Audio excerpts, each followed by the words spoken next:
The idea here is to, as an applicant, to try to create what we're going to call a big spike in the application. So a big spike is something very impressive and difficult to do, right? This is something that's going to set you apart from well-rounded students. And we see sort of the graphic here on the right side of the screen. The well-rounded student is someone who does a variety of different things, but doesn't really stand out in any of those activities or interests. Whereas the student with the big spike profile doesn't quite do as many activities, doesn't have as many interests, but is really a specialist or a standout applicant in one area. And that's really the key. Now, of course, to do that, you have to have sustained commitment, in the words of the Princeton's admissions office.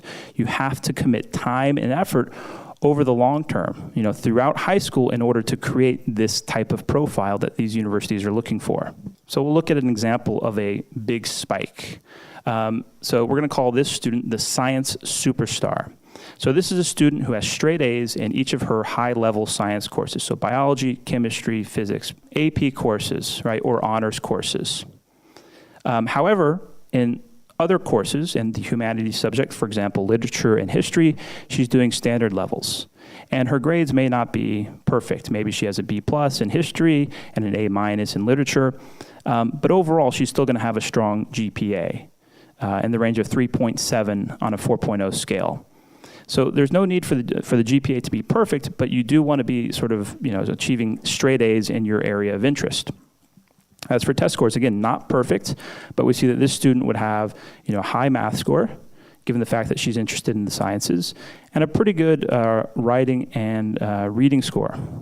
800s on the SAT2s as well, because those are her areas of interests. Okay, but as we said, a lot of students have the grades and the test scores, and it's not sufficient for admission. So she's going to stand out through her extracurriculars, and we can see a range of activities that she's been involved in, from competing and achieving in science Olympiads to interning at a local lab. She attended a summer course at Cornell University where she did research. She spends several hours a week volunteering as a science tutor for younger students.